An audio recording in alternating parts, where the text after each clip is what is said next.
in any of this illness, having one-on-one care is always preferable to being in groups. Growing up, I saw my grandparents take care of their aunts and mothers, and nobody was sent into a home. It was just not part of my culture. So I knew at some point that my mother would be moving in with us. I just didn't think it was going to happen so quickly. So right now she's able to live with us, and we have a personal aide, and everything is working out, but all these decisions had to happen quickly. There were some issues around Mom's living in her house on her own. It's a relatively small house, but it got to the point where it was almost impossible for her to kind of keep up with the space that she had. It felt to me to talk her into getting some help, and that was very, very hard. She was fiercely independent and really did not want to admit that she needed help. She would have accepted it from me if I had just come home and moved in and taken care of her. She would have been very happy, but having some stranger in her house really was anathema to her, and I think this is not unusual for parents in that stage. If you ask my mom if we knew that she was going to be in the house for 5 weeks without Lynn, if she had to pick what she wanted, she'd probably like me to come and stay with her for 5 weeks. She'd like that. My dad explored going through an agency.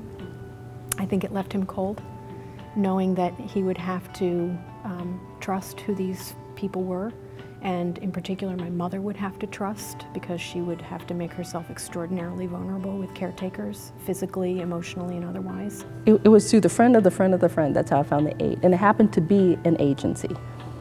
And I was very nervous. I went on the internet and I Googled every possible word I could find, but I didn't know these agencies. I didn't know if I could trust them. I didn't know how they were with older folks. And I didn't want to leave my mother alone with folks that I couldn't trust. So it was really important for me to have my colleague tell me and recommend this. I really value that. You know, I called practically every day for a while to see how it was going, and at first, well, it really wasn't going well because so-and-so didn't know where the silverware went, and it was very confusing, and et cetera. But after a while, she got used to it, and really, we found someone who was good with her. And we managed that way for a while. We were constantly having to train people, what my mother's needs were, what her likes and dislikes were. Aides are humans, and they have wonderful lives themselves.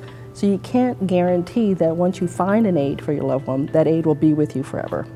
You need at least 2 or 3, so they can have vacations, they can have respite care, they can take, you know, it's really a personal infrastructure that you have to create for your home.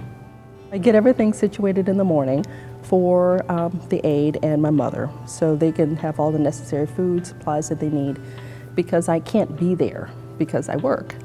I'm on call, so if anything happens, I quickly leave and I go home, and that has happened a couple of times.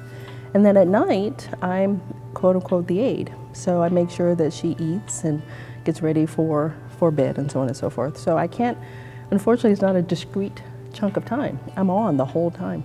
And I think that's often the case with every person who has elder care issues.